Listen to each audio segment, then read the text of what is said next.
आपका दोस्त शेख जमील। आप देख रहे हैं शब्द की गूंज। शब्द की गूंज में आपका स्वागत है। अस्सलाम वालेकुम व रहमतुल्लाहि व बरकातहू। तमाम बिरादरान इस्लाम को जुमा की बहुत बहुत मुबारकबाद।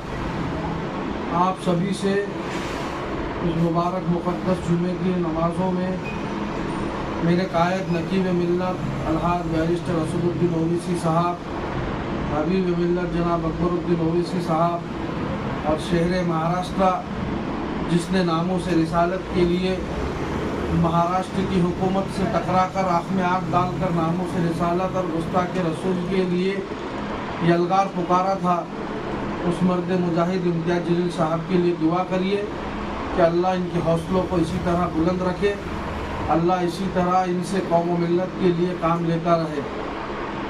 गुज़िश्ता कुछ दिन पहले अपने आप को स्वयं घोषित यानी खुद का घोषित किया हुआ आमदार ये लोग एक मुस्लिम मेड़ावा लिए।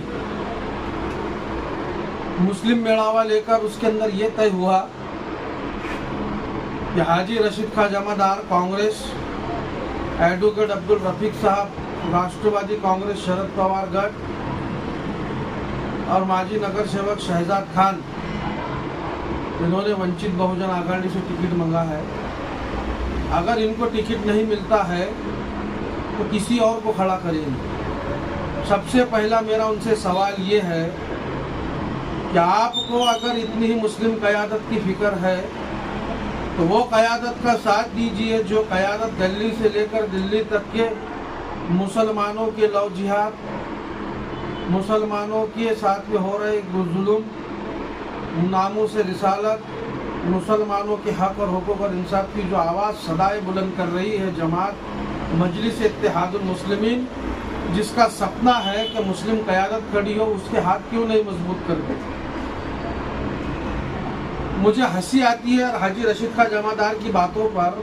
क्या रनिंग भारतीय राष्ट्रीय कांग्रेस के एमएलए साहब का टिकट काट कर इनको कांग्रेस भला कैसी क्या विधानसभा का टिकट देंगी।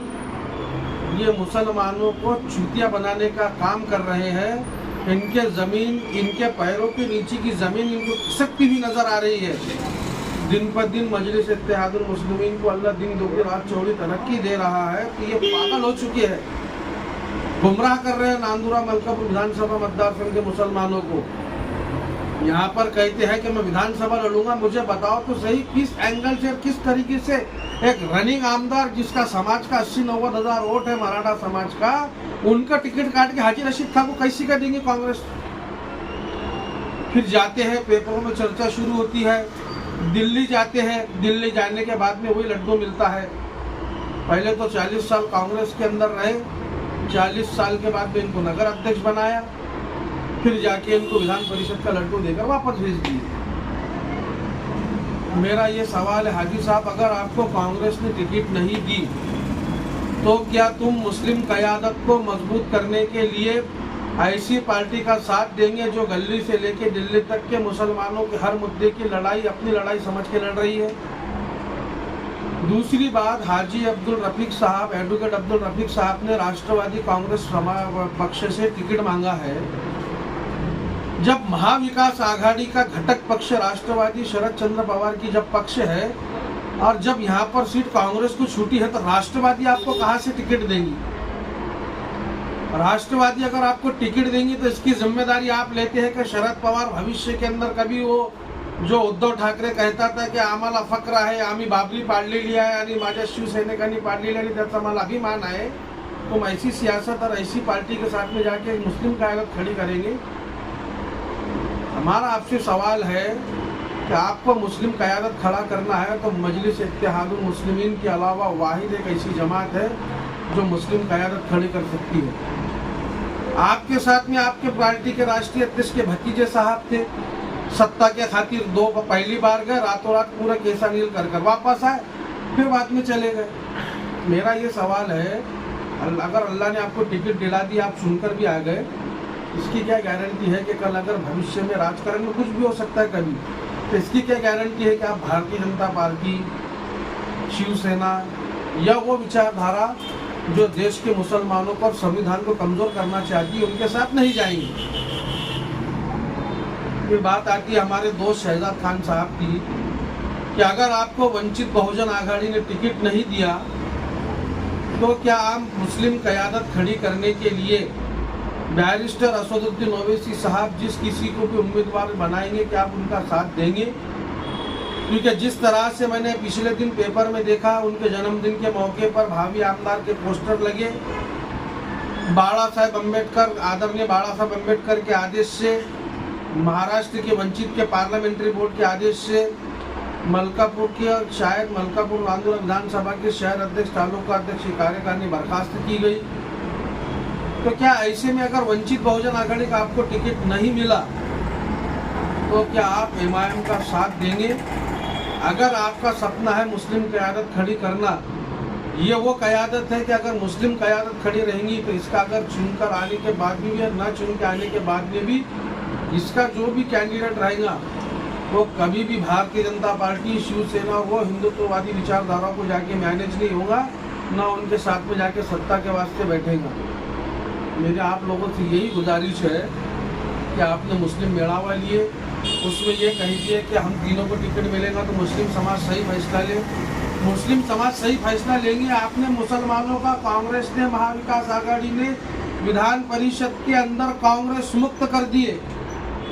कांग्रेस मुक्त, वहाँ पर कांग्रेस से इसके पहले वजाहत मिर्जा थे, ख्वाजा बेग थे राष्ट्रवादी से, बाबा जानी दुर्रानी थे राष्ट्रवादी से, लेकिन तुमने कांग्रेस मुक्त विधान परिषद कर दी। एक कुलता एक 6 राज्यों के अंदर तुमको मुस्लिम क़यादत की इतनी फिक्र है तो तुम्हारी यही महाविकास आघाड़ी अगर औरंगाबाद के अंदर वहाँ पर तुम प्रेशर लाते थे, तुम्हारे सियासी आकाओं को कहते थे कि एक इम्तियाज जलील है जो 6 राज्यों में गोवा, राजस्थान, मध्य प्रदेश, झारखंड, महाराष्ट्र और गुजरात, ये 6 राज्यों के अंदर अकेला मुस्लिम खासदार था जनाब सैयद इम्तियाज जलील।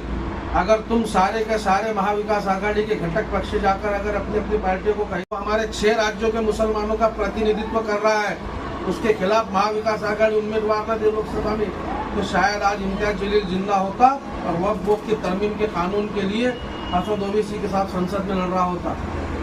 बात करते तुम मुस्लिम क़यादत खड़ा करने की, उधर तुम्हारी पार्टियां जाकर मुसलमान एक खुलते एमपी को गिराती है, विधान परिषद को मुस्लिम मुक्त विधान परिषद करती है। अगर तुम वाकई में से अगर मुस्लिम क़यादत को चाहते हैं कि खड़ी हो, मुस्लिम क़यादत खड़ी होकर मुसलमानों के मसलों को हल किया जाए, तो अगर आप तीनों को टिकट नहीं मिलता है तो क्या आप मजलिस इत्तेहादुल मुस्लिमीन का कोई भी उम्मीदवार जो बैरिस्टर असदुद्दीन ओवैसी साहब देंगे उसका काम करेंगे? मुस्लिम क़यादत को खड़ी करने के लिए, मुसलमानों को मसले को हल कराने के लिए क्या आप हमारे साथ आएंगे? आप मुझे पूरी उम्मीद है कि इंशाअल्लाह आप लोग मुस्लिम क़यादत खड़ी करने के लिए इंशाअल्लाह हमारा साथ ज़रूर देंगे। अस्सलाम वालेकुम।